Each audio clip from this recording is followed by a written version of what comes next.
¿Te has preguntado qué es y para qué sirve conocer la teoría del delito? ¿Realmente te puede servir la teoría del delito en la práctica? ¿Qué corriente es la más apegada a nuestro sistema de justicia penal? ¿Para qué te sirve conocer la teoría de la imputación objetiva? ¿Qué es el error del golpe? Estos y otros temas más abordaremos el día de hoy con dos grandes expertos en la materia, quienes nos hacen el honor de estar el día de hoy y, por supuesto, impulsarnos y darnos la patadita de inicio a este nuevo podcast jurídico. No sin antes agradecer a un buen amigo, Raúl Hernández, perito en informática, quien me ha convencido de iniciar con este podcast y, por supuesto, me ha apoyado. Ahora sí, es tiempo de presentar a nuestros invitados de honor.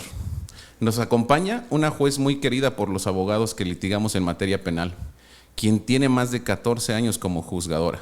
En el mundo de las audiencias la conocemos como la juez de hierro. Una juez que, por supuesto, no le gusta nada las redes sociales, pero se ha hecho viral con algunos videos que están circulando. La maestra en Derecho, Nancy Aguilar Tovar, juez de Tribunal de Enjuiciamiento en el estado de Morelos. Maestra, muy... Buenas tardes, Ricardo. Muchísimas gracias. En verdad, muy agradecida por la invitación, sobre todo porque es el inicio de un nuevo proyecto para ti. Me da muchísimo gusto ver la forma en cómo has crecido y ver todavía el impulso que tienes para iniciar nuevos proyectos.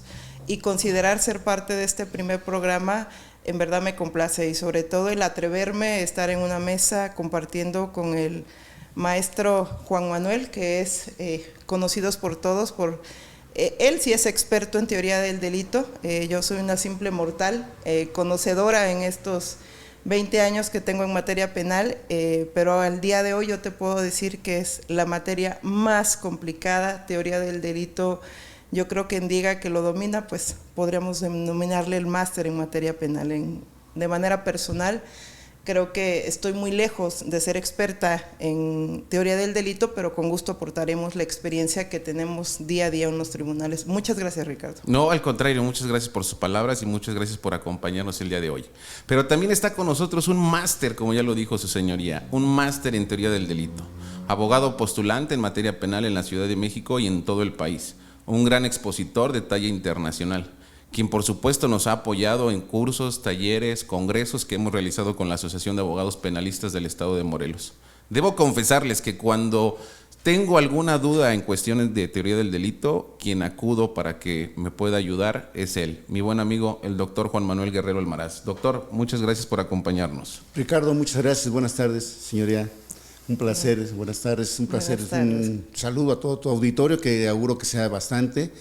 Y como lo decía la maestra, pues es un honor ser los padrinos de tu proyecto y te auguro mucho éxito. Gracias por estar aquí compartiendo este tema tan importante, tan apasionante y efectivamente muy amplio, muy amplio. Quien diga que lo conoce está mintiendo. Quien dice que lo conoce en completo, es muchísimo lo que es teoría del delito y la importancia que reviste en nuestro sistema en la práctica, pero desde luego hay que conocerlo para poderlo ejecutar. Tema muy importante, te felicito. Juan Manuel, muchas gracias. ¿Cómo le decimos? Señoría, maestra, díganos para aparecer. Nancy. Sí, Nancy gracias. En el mundo coloquial, a mí nunca me gusta fuera del estrado, ni siquiera los grados académicos, simplemente soy Nancy. Muchas gracias. Ya nos autorizó que le digamos por su nombre. Pues, ¿con quién empezamos? Porque esto es para largo. ¿Qué es y para qué sirve conocer la teoría del delito? ¿Quién nos puede resolver esta gran duda? Principio de caballerosidad, primero las damas. Muchas gracias. Y yo me gustaría iniciar precisamente con una pregunta, ponerle al aire el debate, porque creo que teoría del delito son los cimientos del derecho penal, sin duda. Y entonces yo me hago una pregunta, porque he tenido varias resoluciones en mis manos. Si tomamos en consideración que la formulación de imputación es el cimiento, es la columna vertebral del proceso penal, ¿qué pasaría en un asunto, por ejemplo, donde el fiscal formula imputación por un delito de homicidio calificado? Esa es la formulación de imputación. Atendiendo a lo que dice el Código Nacional y que el juzgador tiene como límite el hecho en materia de formulación de imputación, es decir, que no puede variar el hecho fáctico, puede reclasificar, pero respetando en este caso la formulación de imputación precisamente para respetar el principio de congruencia. ¿Se puede llegar a reclasificar bajo ese hecho fáctico con la calificación jurídica de homicidio calificado a homicidio culposo, atendiendo a la teoría del delito?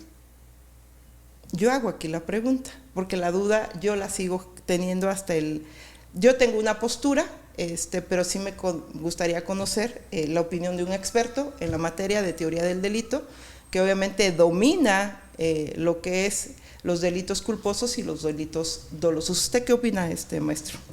Muchas gracias, maestra. Qué interesante planteamiento, pero bueno, contestando a la pregunta de Ricardo, diríamos que la teoría del delito es aquella disciplina que se encarga de sistematizar y organizar todos los elementos que son indispensables en cualquier comportamiento para poderlo considerar delictuoso. Ello, bueno, nos ha traído a lo largo de la historia diferentes teorías, de un elemento, bitómica, triatómica, heptatómica, etcétera, ¿no? Ya depende cada quien qué teoría le convenza más, siempre hay que justificarlo, desde luego.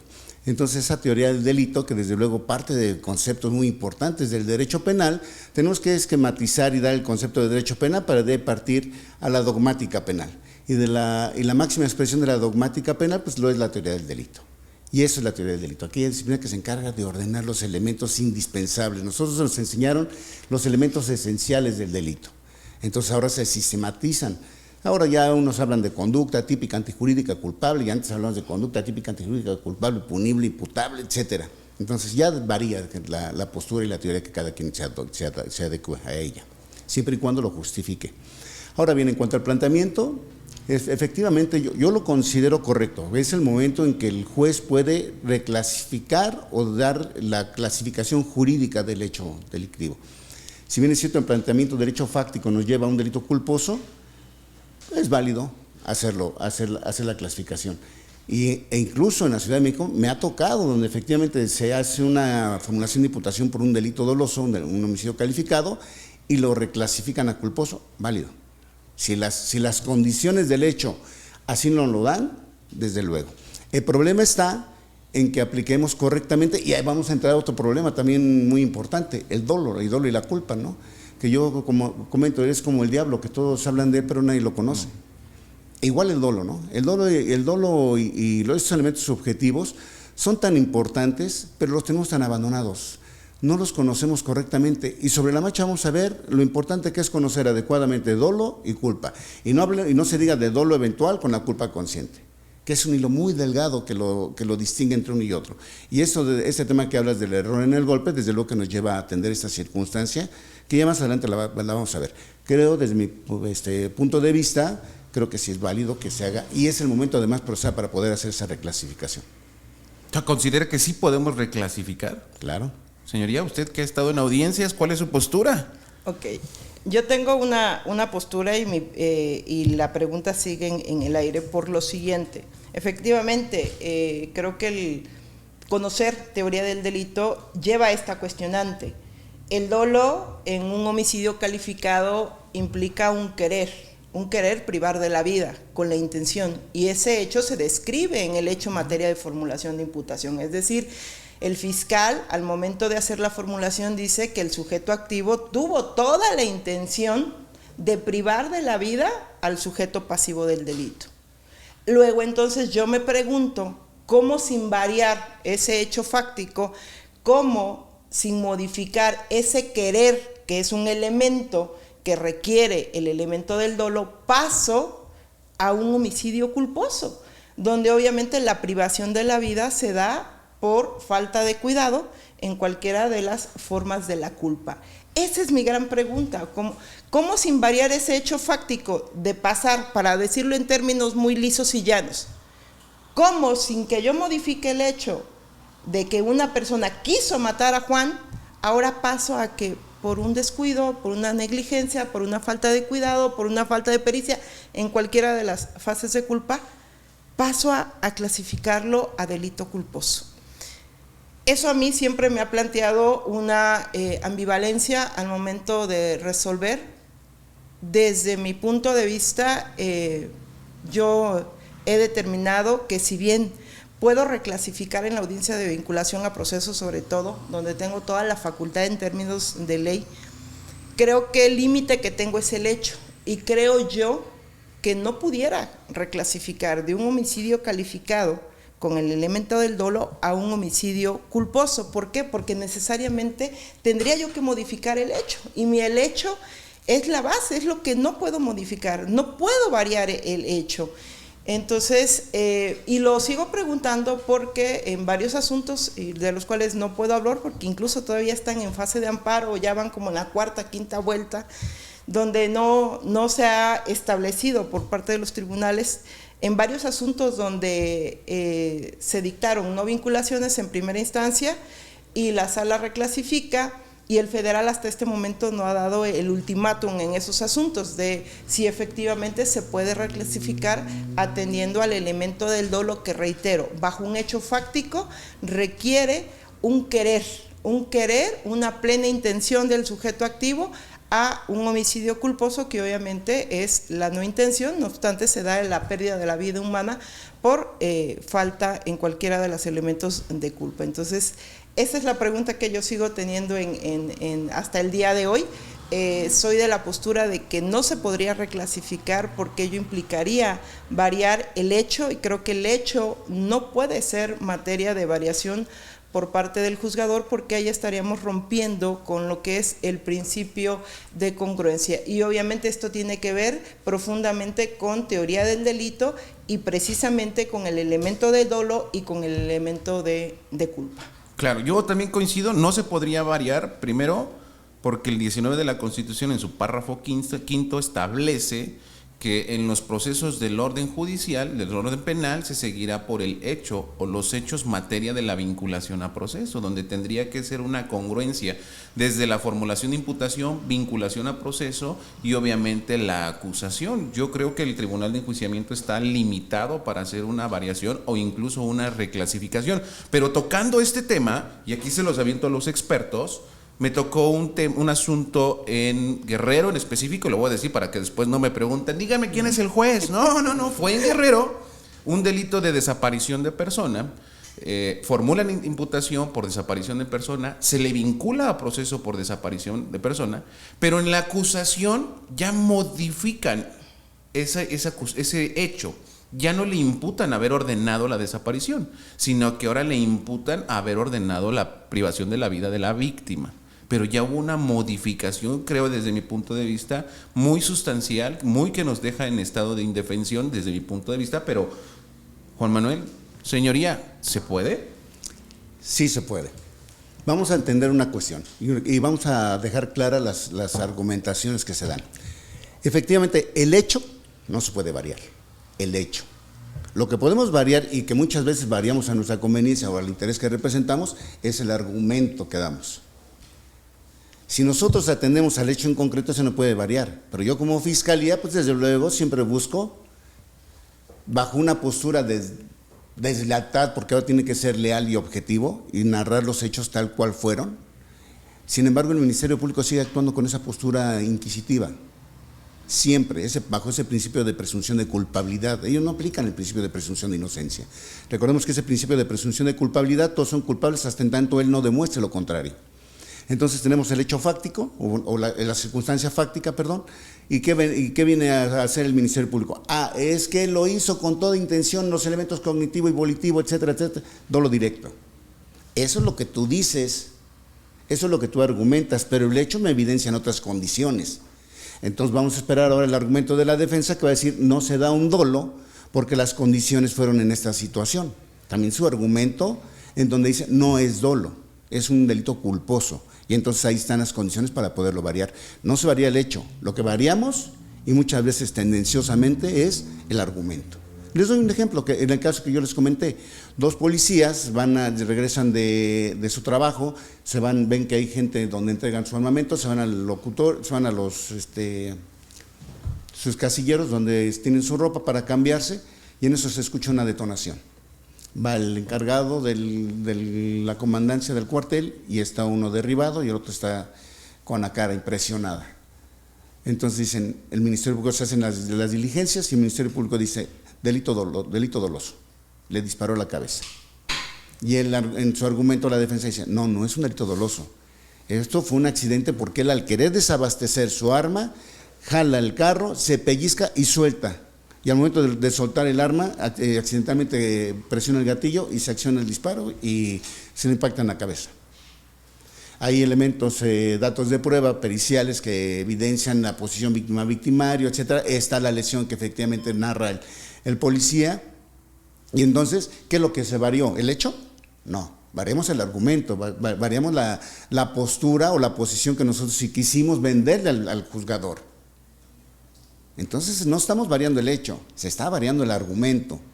Y entonces ahí sí lo reclasificaron, la formulación de imputación fue por un delito doloso y el juzgador, con todos esos datos de prueba que establecían que se trataba de un delito culposo, lo reclasificó, sin variar el hecho. Lo que variamos son los argumentos, ¿no? ¿Se puede? Interesante, interesante. Pero bueno, vamos a ir resolviendo todas las preguntas que decía yo al inicio.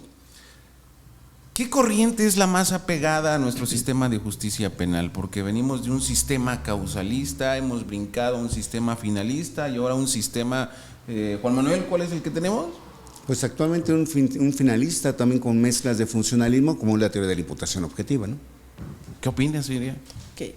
Antes de contestar, yo creo que esa pregunta, en la pregunta que tú planteabas, digo, no conozco el asunto y con todo respeto a mis homólogos de Guerrero, pero sí en la formulación de imputación, y estás hablando específicamente de la participación, le imputaron una participación y ya al momento del juicio se le atribuye una participación distinta. Desde mi punto de vista, sí hay una violación flagrante al principio de congruencia.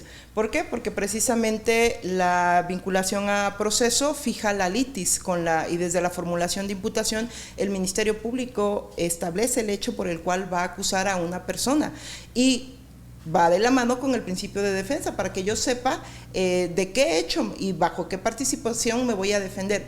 Tú no me la puedes venir a modificar durante el transcurso del proceso, mi forma de participación. En el caso específico, si le formularon imputación bajo una participación, esa es la participación que debe de haber, principio de congruencia desde la formulación de imputación, vinculación a proceso, la acusación en la intermedia y en este caso la acusación de la que conozca el Tribunal de Enjuiciamiento para que se respete el principio de congruencia, el principio de legalidad que va con la mano con el derecho de defensa. Si hay una variación en la forma de participación, para mí ahí sí hay una flagrante violación a un derecho fundamental, en este caso del acusado, ya hablando en la etapa de juicio oral. Podemos cambiar las clasificaciones jurídicas. Es más, el Ministerio Público hasta en el alegato final. Incluso yo soy de la postura que el propio Tribunal de Enjuiciamiento puede reclasificar, porque hay muchos tribunales que refieren que no se puede reclasificar. Para mí sí puede reclasificar sin variar el hecho, pero ya en una forma de participación, cuando le atribuiste un hecho en la formulación inicial y le estás atribuyendo otra al momento ya del juicio, creo que esa variación bajo el principio de congruencia no puede ser permitida por parte, porque no es lo mismo defenderme de un tipo de participación que tú, y es la que ha venido todo el proceso, desde la vinculación a proceso, desde incluso la etapa de investigación, y que yo hice toda mi investigación y aporté todos mis elementos de prueba para defenderme de ese hecho y tú no puedes venir ahora a juicio a pretender bajo una reclasificación establecerme otra forma de participación, porque eso implicaría que yo estoy en total estado de indefensión. Y reitero, la reclasificación jurídica sí está permitida, pero esto sin variar el hecho. Y yo me pregunto, ¿cómo no va a ser una variación del hecho si aquí ya te está atribuyendo otra forma de participación? Yo creo que, y para no generar impunidad precisamente, a mí me ha tocado como jueza, y no se me va a olvidar, y esto lo comento porque es un asunto completamente concluido, que hablábamos de un secuestro y donde lo establecían bajo la figura de codominio funcional del hecho delictivo. Yo tenía a 8 personas sentadas ahí como imputadas, y cuando se me da el hecho formulación de imputación, pues no me describen qué conducta en este caso había desplegado cada uno de ellos. Desde ahí yo empecé a sudar, porque era un hecho muy lamentable donde incluso había pérdida de la vida del sujeto pasivo del delito, y tenía yo los familiares en la sala de audiencias. Cuando empiezo a escuchar todos los datos de prueba, de los datos de prueba perfectamente se establecía quién lo había puesto, quién lo había cuidado, quién había hecho las negociaciones. Claramente era de los órganos de prueba, se establecía perfectamente cada una de las acciones desplegadas bajo su forma de participación. Yo dicté una no vinculación a proceso, por violación al principio de congruencia. ¿Por qué? Porque digo, no puedo establecer, yo no puedo sustituirme en el Ministerio Público, yo no puedo establecer sin variar la acusación cuál es la forma de participación de cada uno de ellos, porque no me lo describió el agente del Ministerio Público, solo se limitó a decir es un codominio funcional. Sí, pero el codominio funcional no implica que en este caso no le digas al acusado, al imputado, según la etapa procesal, qué conducta le estás atribuyendo. Me acuerdo que, pues ya se imaginarán la situación en la sala, y la explicación que di es que yo no quería generar impunidad. ¿Por qué? Porque a lo mejor lo más fácil era vincular bajo un clamor social en ese momento y dictar una vinculación a proceso. Pero yo sabía que estaba regalando un balón de oro para juicio. ¿Por qué? Porque sí iban a ir absueltos. Entonces, en ese momento no se vincula a proceso bajo falta de congruencia entre el hecho en materia de formulación de imputación y en este caso, los datos de prueba, por que no se establecía la participación de cada uno de los imputados. Obviamente se giró la orden de aprehensión, se ejecuta de manera inmediata y se vuelve a formular imputación ya de manera correcta por parte del agente del Ministerio Público. Entonces, yo aquí sí asumo como órgano jurisdiccional y como juez, creo que tenemos una gran responsabilidad en las audiencias de vinculación a proceso bajo teoría del delito, de verificar que ese hecho en materia de formulación de imputación tenga todos los elementos positivos, tenga todos los elementos en relación a la participación, porque si estamos en una formulación de imputación deficiente, es el momento de que el juez, como órgano técnico en este caso, pueda, bajo la revisión del principio de congruencia, pues dictar a lo mejor una no vinculación que a lo mejor en el momento va a causar mucho descontento en la víctima, pero que a la postre está generando una no impunidad. Creo que esa es una gran responsabilidad que tenemos en este caso los juzgadores, donde creo que desde la vinculación a proceso tenemos la oportunidad, bajo teoría del delito, de establecer procesos donde estén todos y cada uno, el hecho en materia de formulación cumpla con todos los requisitos para no generar impunidad. Y bueno, no me quiero llevar el programa yo, así es que mejor cedo el uso de la voz al maestro. No, es interesante porque esto es cierto. Desafortunadamente, incluso la Suprema Corte ya se ha pronunciado, ¿no? Porque para el dictado del auto de vinculación a proceso basta que exista un hecho con apariencia de delito y pues también que exista la probabilidad de que la persona participó o cometió el delito. Entonces los estándares son mínimos, pero es justo esto. ¿Dónde va a quedar la víctima ya en juicio si desde el inicio están mal las cosas? Pero continuamos, ¿les parece? Continuamos con el siguiente porque tenemos el tiempo muy limitado, podríamos pasarnos todo el día, pero también entiendo sus ocupaciones y nuevamente agradecer que estemos aquí. ¿Para qué me sirve conocer la teoría de la imputación objetiva, Juan Manuel? Para lo que acaban de comentar ahorita, así de sencillo, ¿no? Pero aquí sí vamos a analizarlo, vamos a tratar de irlo desglosando, lo comentaba, desde el momento de la detención. Hablamos de detención en flagrante delito, ¿de verdad? ¿Delito? Pues ya no me lleves con el Ministerio Público, ¿no? Ya tampoco me lleves con el juez, ya llévame directo al penal. Hay que entender que estamos hablando de un hecho típico. Detención en flagrante hecho típico. Porque ese hecho que aconteció en el mundo fáctico debe de encuadrar perfectamente en el mundo normativo. Esa es tipicidad. Ya veremos en adelante si se da la antijuricidad y la culpabilidad. Y ojo, yo estoy hablando de cuestiones prácticas, no meramente dogmáticas, que además como dogmas tenemos la obligación de atenderlos. Entonces, cuando judicializo, y a mí me llama mucho la atención y me preocupa que digamos con apariencia de delito. No debe parecer. Debe de ser típico. Y entonces en esas condiciones orillamos al juzgador, orillamos al Ministerio Público, orillamos al órgano de defensa a hablar sobre los elementos de tipicidad para poderlo vincular. Por eso dicen es que es el mínimo, el estándar. Sí, porque nada más tienes que acreditar que es típico, que se adecua a la norma penal, nada más. Y eso también me llama mucho la atención, porque también si es antijurídico, también el Ministerio Público tiene la obligación de atenderlo. Y si no hay una cuestión de inculpabilidad, también lo debe de atender. ¿O no? Porque muchas veces te dicen, no, es que el antijuicio es la culpabilidad hasta juicio. Espérame, en la culpabilidad si es menor de edad, ¿lo vas a tener hasta juicio? Lo tienes inmediatamente. Entonces eso de apariencia de delito, creo que debemos tomar esos modismos con mucho cuidado. Entonces sí, por eso es tan importante la teoría del delito. Ya sentí el regaño, Por eso es tan importante esa teoría del delito. Porque a veces pasamos por alto muchas cuestiones por moda, porque nos es más cómodo y hacemos del derecho penal lo que queremos. Y creo que este sistema nos da para dignificarlo y conducirnos con propiedad y aplicarlo adecuadamente. Y entonces nos exige conocer teoría del delito, teoría de la autoría y la participación. De ahí la importancia. Muchos dicen, no, es que no tiene nada que ver la teoría con la práctica. Perdóname. Que tú no la conozcas, eso no implica que no tenga nada que ver. Si tú actúas pragmáticamente, es otra cuestión. Pero todo tu comportamiento que hagas pragmático, todo lo que hagas en la práctica, en el proceso, tiene sustentos dogmáticos, tiene sustentos teóricos. Tiene que ser típico el hecho para que lo puedas llevar ante un juez. No debe existir alguna causa de justificación, debe haber no causas de inculpabilidad. ¿Y cuáles son todas esas entonces para poderlo llevar? Para eso lo debemos de conocer. Así tan sencillo, ¿cuáles son los elementos objetivos de la tipicidad, de un hecho, no? Muchos dicen, es que yo soy penalista. ¿Sí? Primero dime tu concepto de derecho penal, no saben. Dime cuáles son los elementos objetivos de la tipicidad, no saben. Dime la diferencia entre un dolo eventual y una culpa consciente, no saben. Caray, no me digas entonces que eres penalista. Debemos de conocer puntualmente y correctamente teoría del delito para poder entonces entrar y dar certeza a nuestros clientes de la postura que estamos representando, y en este caso, juzgador, darle certeza al Estado de que se está aplicando efectivamente ese derecho. Así de sencillo es. Híjole, ya tocaste un tema muy importante, sí, debemos de conocer todos esos cuestionamientos que nos hablas. Pero hemos escuchado, ¿no? Y dicen también, para el dictado de la autovinculación a proceso no es necesario analizar los elementos objetivos, subjetivos y normativos.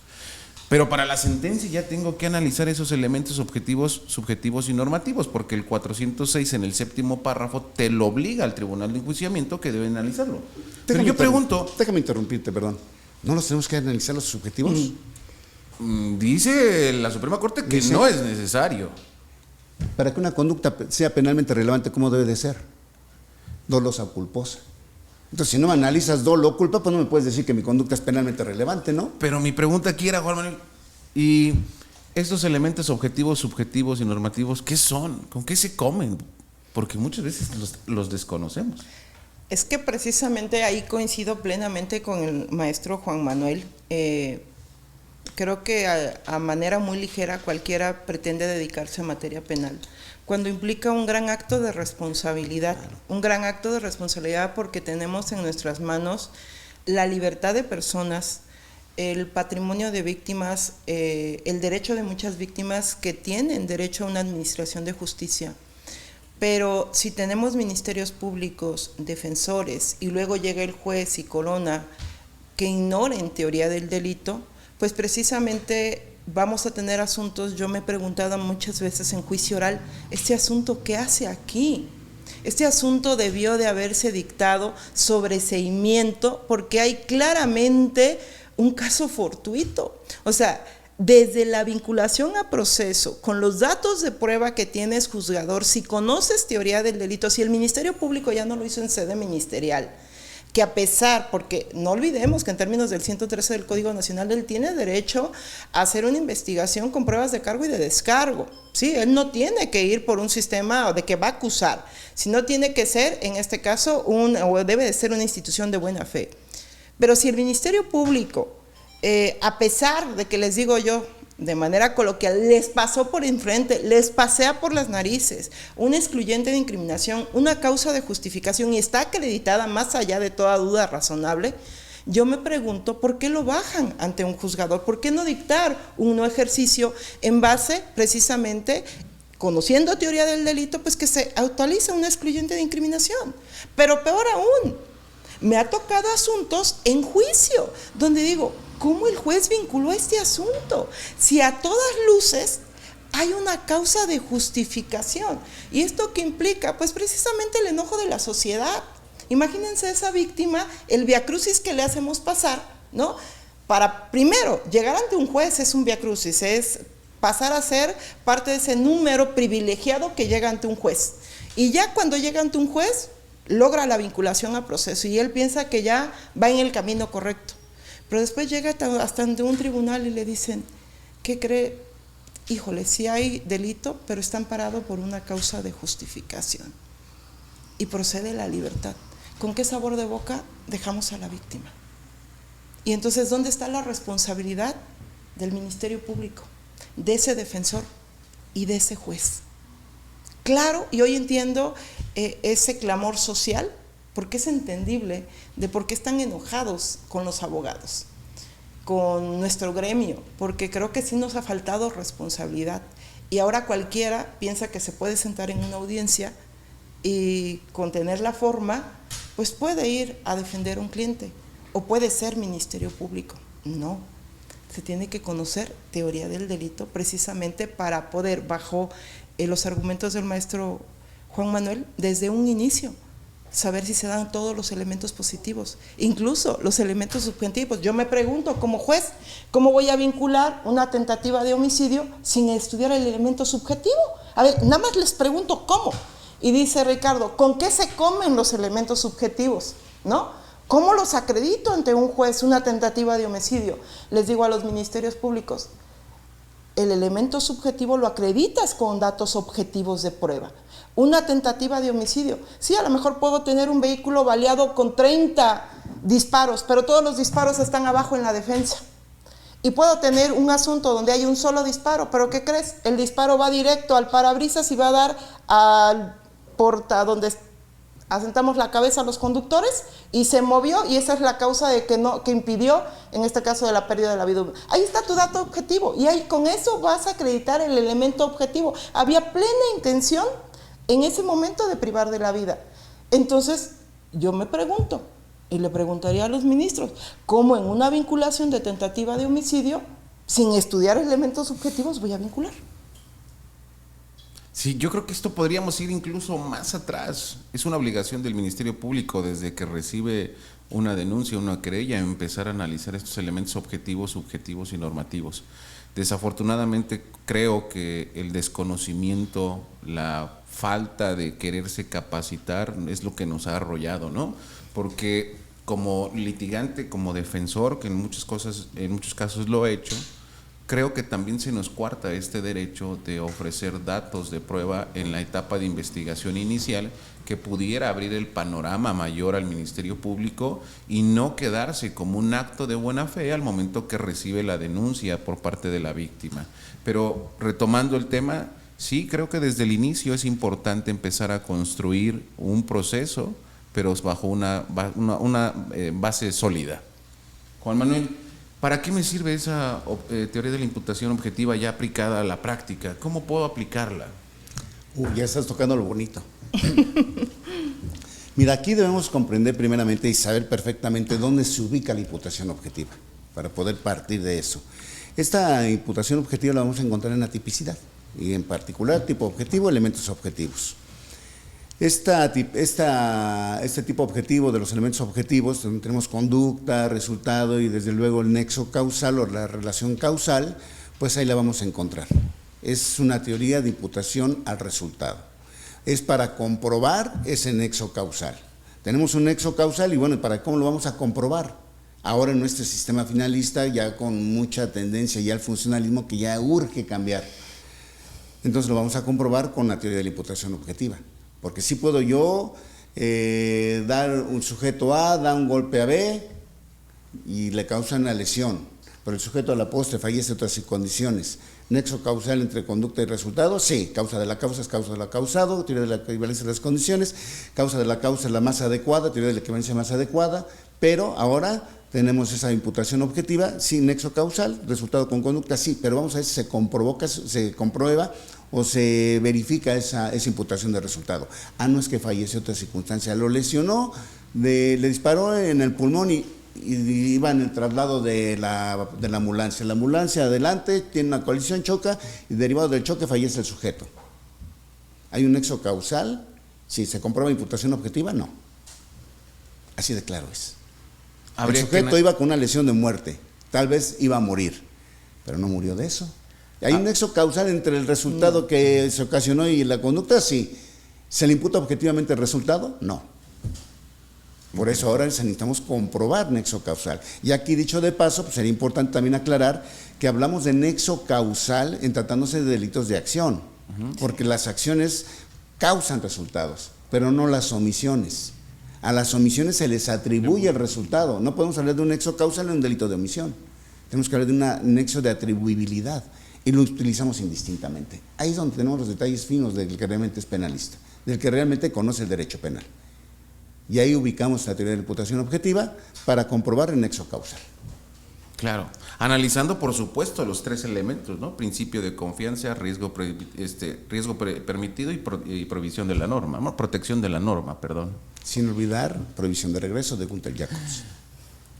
Yo creo que el nexo causal, les digo yo que pasa de noche muchas veces en las salas de audiencia, y eso nos, como dices, quien conoce teoría del delito va a ubicar inmediatamente, sí, hay un hecho típico, pero resulta que falta este elemento dentro de la tipicidad, que es el nexo causal. Y hubo un asunto muy sonado en donde un enfrentamiento entre policías y personas que iban persiguiendo, se dan disparos.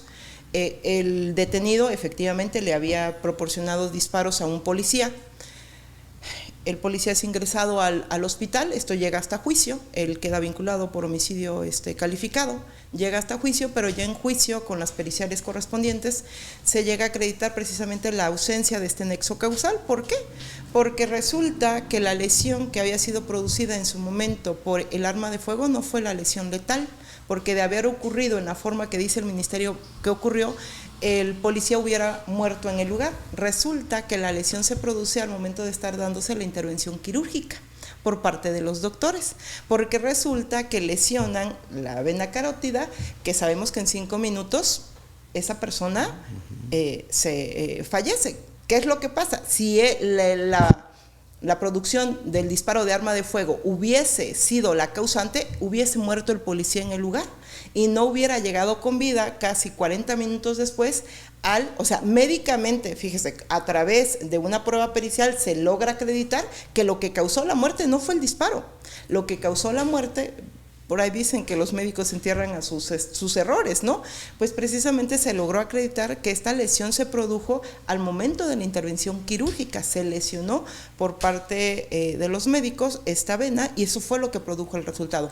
Entonces, ¿qué? ¿Tenemos un sujeto que produjo un disparo? Sí. ¿Tenemos un sujeto que lesionó al sujeto pasivo? Sí, pero la causa de muerte no es atribuible, no hay nexo causal, no hay nexo causal. Entonces, como juez disfrutas esos asuntos donde el Ministerio Público, el asesor jurídico y la defensa saben teoría del delito porque te llevan teorías del caso, donde tú como tribunal, ay sí, tienes que estudiar y saber, digo, en todos los casos tienes que saber teoría del delito, pero ver dos teorías del caso que se enfrentan bajo un combate de teoría del delito, para el juzgador es el mejor regalo que nos pueden hacer.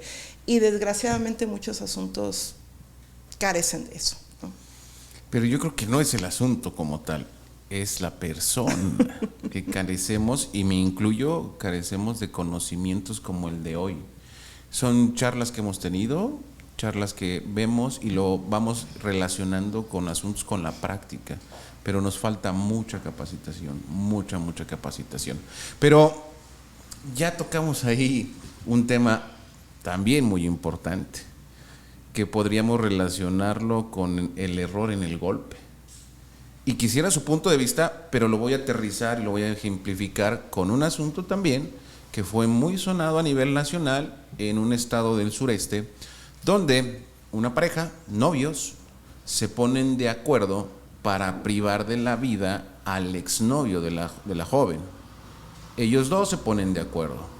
Llegan a un punto donde estaba el exnovio, se baja del vehículo la nueva pareja de la chica, saca un arma de fuego y le dispara al exnovio. Por azares del destino, el exnovio se alcanza a mover, no le roza ni la bala, pero estaba una señora en la parte de atrás y la persona que estaba, la señora, fue privada de la vida. Primero, ¿qué responsabilidad podría tener la chica bajo estos hechos? ¿Ella podría ser responsable de un homicidio tentado? Tocaste un tema, híjole, ¿tienen tiempo la producción? Sí, claro, pero Juan Manuel, antes de entrar, porque eso es muy interesante. A ver, aquí podríamos analizar de manera superficial Participación, una estás hablando. tentativa de homicidio por cuanto al exnovio. Y habría un homicidio calificado por la persona que pierde la vida. ¿Los dos serían responsables de los dos delitos? Esa es una pregunta. Por eso hay que conocer autoría y participación. Exacto.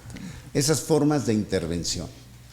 Recuerden que el concepto genérico son formas de intervención. No me he cansado de decirlo en todas las pláticas que tenemos, ¿no? Las especies son autoría y participación. Nos damos a entender y nos comprende cuando hablamos de participación, pero no hay que perder de vista que la participación es una cooperación dolosa en un delito doloso ajeno. Es un comportamiento accesorio. Entonces nosotros hacer referencia a participación es irnos al comportamiento accesorio, y no es así. Tenemos que hablar de formas de intervención. Entonces aquí, desde luego, comenzamos primeramente con el hecho, porque también causa mucho revuelo el hecho, ¿eh? Tenemos una tentativa de un delito de homicidio. Y dicen, este es un delito doloso. Y hay diferentes posturas, ¿eh? De aquí me llega a la mente lo que alguna ocasión comentaba en un pasaje, donde llega una persona con don Luis Jiménez de Azúa y les dice, oiga, le plantea a la persona su problema y le dice, ¿qué tantas posibilidades tengo de ganar? Y dice don Luis Jiménez de Azúa, ¿ves los libros que están de este lado? Dice, estos le conceden la razón. Y ve los de otros, estos no se la conceden. Ese es el derecho, y ese es el derecho penal. Muchos dicen, yo estoy 100% seguro que el primer hecho es una tentativa de un delito doloso, de homicidio. ¿Atribuible a los dos? Atribuible a los dos. Ahorita vamos a ver las formas de intervención. Vamos a analizar las formas de intervención ahorita. A los dos. ¿Sí? Y en el segundo caso, hay posturas que dicen que se trata de un delito culposo. Yo no la comparto. Porque si entonces vamos a hablar del dolo eventual y culpa consciente. Dicen, es un delito culposo porque él no quería privar de la vida a esa persona. Él no lo previó. Y hablo del primer elemento, tanto del dolo eventual como de la culpa consciente, ¿eh? Prever. Ya pasó por su mente que hubiera pasado eso. Ahora, el quid de todo esto, y es donde, ahí sí me respetas a quien maneje teoría del delito, maneje esos elementos subjetivos, es segundo elemento. En el dolo eventual, acepta su realización. En la culpa consciente, confía en la evitabilidad del hecho. Entonces vamos a ver en caso concreto para saber si se trata de un dolo eventual o una culpa consciente. El primer elemento, en las dos hipótesis, el sujeto lo prevé. En el segundo hipótesis, el sujeto pasa por su mente los dos primeros elementos del dolo eventual y de la culpa consciente. Lo prevé. Prevé en dolo eventual y prevé en culpa consciente. El detalle está en el segundo. ¿Acepta su realización o confía en que no se va a realizar? Vaya, yo disparo y sé que hay gente atrás. ¿Confío en que le voy a dar y que no va a pasar otro hecho? ¿O acepto la realización cuando preveo que tal vez pueda evitarlo y no le dé? Eso lo dejo para que también lo vayan reflexionando los estudiantes que están comenzando, y digo también nosotros los litigantes, los actores dentro de este proceso, que lo vayamos reflexionando. Por eso es tan complicado poder distinguir dolo eventual de la culpa consciente, porque comparten el mismo primer elemento. Lo que los distingue es el segundo, y es un hilo muy tenue, muy delgado, para poder distinguir dolo eventual de culpa consciente. Entonces vamos a analizar este caso que tú planteas en particular. Previó el sujeto que si disparaba, desde luego que debe pasar por su mente que puede no darle, máxime si hay gente atrás. ¿Qué pasa si no le doy? ¿Quién está atrás? No me interesa, disparo. Dolo eventual. Dolo eventual. ¿Por qué? Aceptó su realización. La norma le decía, si ya pasó esa circunstancia en tu mente, no lo hagas. Claro. No lo lleves a cabo. Y aceptar o hace una cuestión diferente para que ese resultado que ya previste no acontezca. Y entonces lo ejecutó, aceptó su realización. Yo no entiendo por qué puedan decir otra parte de los dogmáticos de los estudios que trata de un delito culposo. Previó como posible resultado que si disparo le doy y no le doy puede lesionar a otros. Pero confío en que no va a pasar. ¿De verdad? Y entonces por eso le echas al dolo eventual, a la culpa consciente. No puedes confiar bajo esas condiciones. La norma te dice, no ejecutes ese comportamiento. Y además, sin perder de vista que de inicio su conducta va inmersa de dolo. Entonces, desde luego, a todas luces es un concurso ideal de delito, de una tentativa y un delito consumado.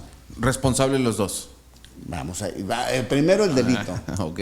Primero el Obviamente hecho. que son Primero los el dos. hecho. Ahora vamos a ver sus formas de intervención.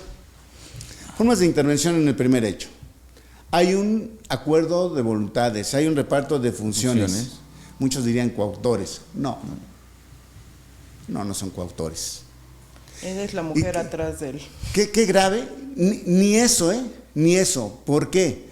Porque estaríamos hablando de una autoría inmediata donde el instrumento o el sujeto detrás utiliza una persona que desconoce el comportamiento doloso del autor para ejecutarlo. Y en este caso sí sabían los dos. No podemos hablar tampoco de una autoría inmediata. Pero tampoco podemos hablar de una autoría directa, porque la mujer no interviene. No hace actos Entonces ejecutivos. lo mandas a un comportamiento accesorio. ¿Cuál es? ¿Instigador? Instigadora. ¿Qué podrían decir los que no conocen teoría del delito y autoría y participación? El autor intelectual. No hay autores intelectuales, ya quitemos eso de la cabeza. Este es un inductor, porque también determinó a otro la reacción dolosa de ese hecho. Y si quieres, y si ya me planteas más en concreto el caso, podemos decir, a lo mejor contribuyó con actos concomitantes a la realización del hecho, pero que no forman parte de la autoría, y entonces lo mandas a una complicidad. Tenemos que analizar el caso en concreto para poder determinar cuál es su forma de intervención de la novia o de la mujer. Pero en ese contexto así tenemos, así como lo están planteando, tenemos el autor. ¿Material? Tampoco material, directo, Bueno, porque directo, es la nueva directo. teoría, la teoría ya, la que tenemos en nuestros códigos, ya es la que maneja Claude Roxin, que ya habla de autor directo y de autor mediato, ¿no? Entonces, tendremos ese de autor, que yo me decanto por la postura de Gunther Jacobs, de funcionalismo, que es un solo concepto de autoría, con sus hipótesis de ejecutarlo directamente, de que se sirva de otro, o que lo realicen conjuntamente, porque todas son teorías del dominio del hecho. Las tres formas de intervención son teorías del dominio del hecho, y que bueno, nosotros equivocadamente solamente hacemos valer la teoría del dominio funcional, la teoría del derecho, del dominio del hecho, en coautoría, donde se da la teoría del dominio funcional, pero las tres son del hecho, tanto la autoría directa como la autoría inmediata como la coautoría. Entonces, en esas condiciones, tendríamos ese autor directo, o autor, en la hipótesis de que lo realiza por sí mismo, con el inductor el inductor. El inductor. ¿Para los dos Claro. delitos? Claro. Bueno, en el primero. En el segundo, tenemos un delito emergente. En el segundo hipótesis tenemos un delito emergente. ¿En dónde le puedes atribuir la responsabilidad a la mujer? ¿Estuviste en el lugar? Sí. ¿Tuviste las condiciones de evitar ese hecho? No. Estamos hablando del delito emergente, no hablamos del otro delito. En esas condiciones no. Únicamente sería la responsabilidad del que disparó. Claro. Porque ella no hace actos ejecutivos ninguno. tendientes a privar de la vida al otro. ¿Pero qué opinas? Y eso, y eso también habla de teoría del delito, de los delitos Todo. emergentes y todo eso que estamos platicando. El problema aquí está cuando el fiscal trata de meterlos todos como autores directos.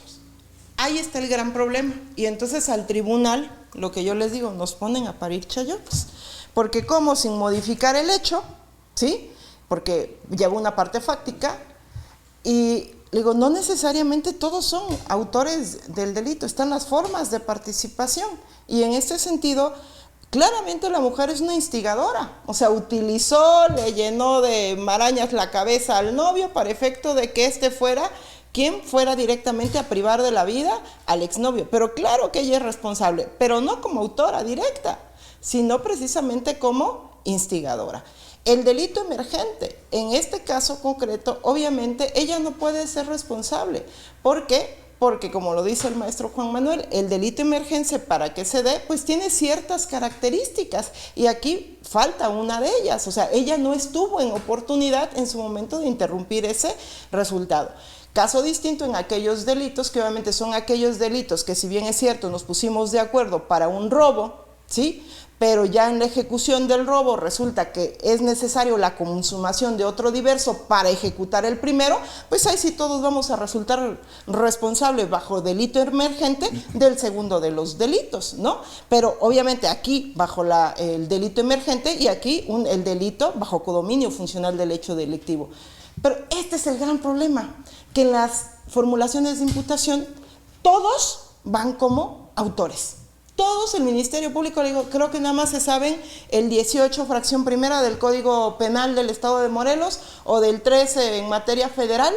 Ajá, ¿y dónde dejas todas las demás formas de participación? Y es ahí donde quien no sabe teoría del delito, pues dijera, ¿y la mujer por qué es responsable? Si el delito de homicidio es de propia mano y solo es responsable el que dispara directamente, ¿y por qué va a resultar responsable del segundo si ni siquiera, sí me explico? Pero si conoces teoría del delito, sabes que obviamente ella le recae un carácter de instigadora y por supuesto que es responsable en este caso del primer delito, no así del segundo por las características que revierte o está el delito emergente.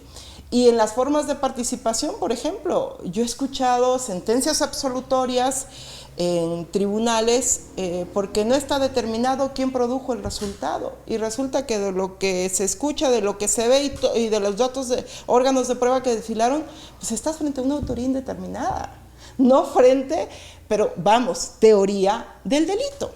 Sí, tienes que saber teoría del delito y de aquí asumo la responsabilidad también como juez. Creo que el más preocupado en saber, porque bueno, ya se cometió tal vez el error en la fiscalía, en la defensa, pero tú como juez es como que el último escaño que tiene el justiciable y tú eres un perito, nos dicen peritos de peritos, lo cual está muy alejado de la realidad, no somos peritos de peritos porque es imposible, pero sí estás comprometido a conocer bien teoría del delito precisamente para cimentar unos procesos donde pues quien se tenga que quedar, que se quede, ¿no? Pero ni no generemos impunidad por la ignorancia de teoría del delito en las formas de participación. Maestra, pero esto también tiene, a lo mejor abonando un poco en justificando todos esos malos argumentos que usted acertadamente comenta. Primeramente, no pasemos por alto que a lo mejor la dama pudo haber sido cómplice por actos anteriores a la realización del hecho que no forman parte de la autoría. En este argumento que usted dice, qué grave que así lo manejemos, que si son dos o más, todos son coautores. Pero eso nos da pauta la jurisprudencia, la Corte nos da pauta. Porque está una mala aplicación, una mala interpretación. Dice, si tú te pones de acuerdo, hay un reparto de funciones y todos vas con el mismo propósito delictivo en lugar de los hechos, todos son coautores. No, momento, pausa, El dominio funcional no menciona sobre eso. Para poder ser coautor, debes de realizar actos propios de autoría, no ir a la bola. Yo puedo estar en el lugar y no actuar, no ejecutar directamente y no me puedes dar la calidad de coautor. Podré ser cómplice por proporcionar o colaborar con actos concomitantes a la realización del hecho porque no forman de autoría, no forman parte de la autoría. Y el no formar parte de la autoría implica que tú debes de intervenir directamente, materialmente, tú lo debes de realizar con propia mano. Si no lo haces así, no eres autor. No eres autor. Entonces, no porque yo esté ahí, yo soy coautor porque estabas ahí. No, espérame, tú dime cuál, como lo señalaba la maestra, precisamente en particular y en concreto, cuáles son los actos que me estás atribuyendo. Y ese es donde entonces vienen a batallar con todo ese problema, que no se los brindamos, y al rato, ¿quiénes son? Es que la juez lo dejó ir, ¿no? Es que la juez fue la corrupta. No, pausa. Vamos a analizar realmente las cosas, cómo lo estamos haciendo valer para que entonces podamos aplicar realmente esa teoría del delito y se lleve a cabo esos procesos de manera adecuada. Pero esto es importante que todos lo conozcamos. Y esto pasa, ¿no? Dice, bueno, pues si la jurisprudencia me está diciendo que si van todos en bola, todos son coautores, Codominio. pues me sustento con la jurisprudencia, ¿no? Y no es así. O sea, esa es una parte que también inclusive los juzgadores, los ministerios públicos, los defensores, todos, aun cuando sea la jurisprudencia, lo hagamos valer. Para eso está la dogmática. Claro, y esto es algo que a lo que me refería hace un momento.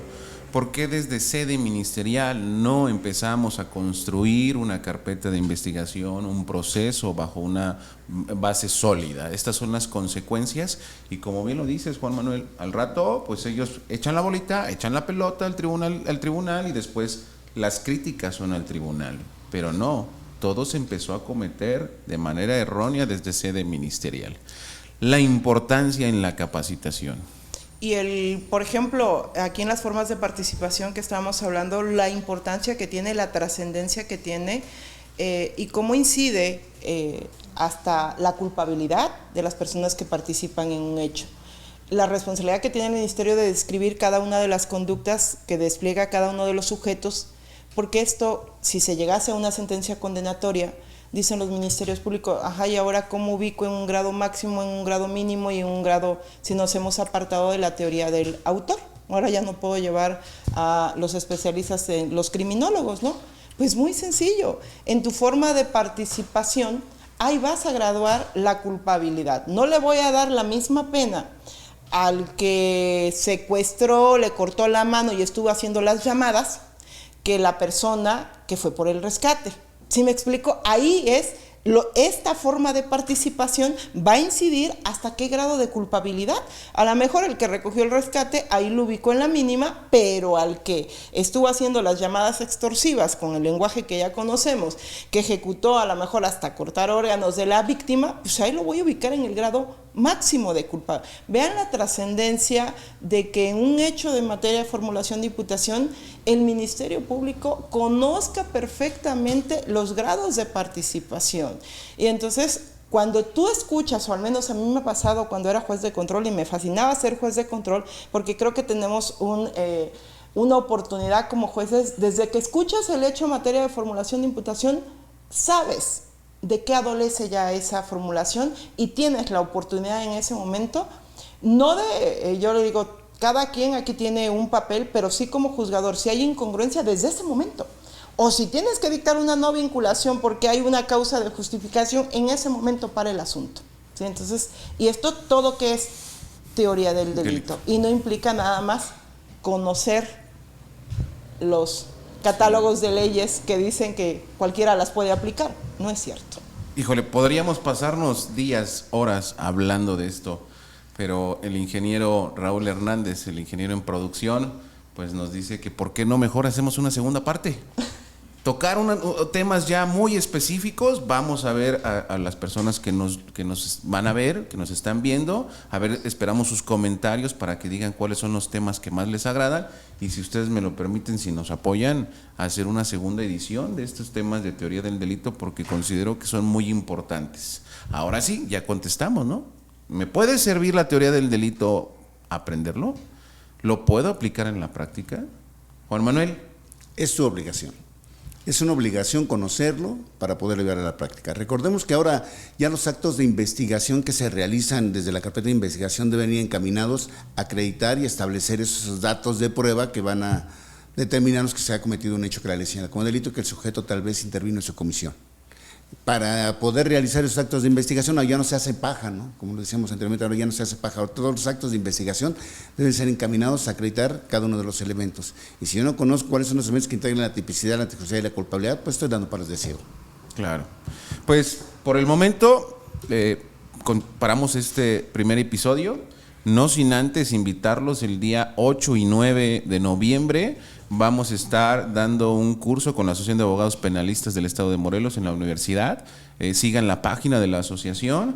Ahí vamos a tener un curso con el doctor Gerardo Campos Malagón, juez de la Ciudad de México, que va a venir a hablarnos en una actualización en el sistema penal acusatorio, que por supuesto agradezco al doctor que él fue el enlace con el juez de la Ciudad de México. Ya está confirmado, viene con nosotros, los esperamos allá, pero no me quiero ir sin antes decirles, vean nuestro segundo episodio, vamos a ver ahí los actos de investigación que también son importantes. Y Juan Manuel, señoría, muchas gracias, yo sé que estamos ocupando su tiempo libre, pero es importante para todos nosotros conocer teoría del delito. Juan Manuel, muchas gracias. Gracias a ustedes. Señoría, nuevamente muchas gracias. No, al contrario, estas mesas son importantes porque aquí la que más aprende soy yo. Yo siempre lo he dicho en estos espacios académicos, son de retroalimentación y ya me llevo algo en la cabeza que vamos a ver cómo lo aplicamos en la práctica. Pero hacemos el compromiso, segunda edición de esto, y esperamos nada más los comentarios para ver qué temas son los que les gustaría. Será un honor.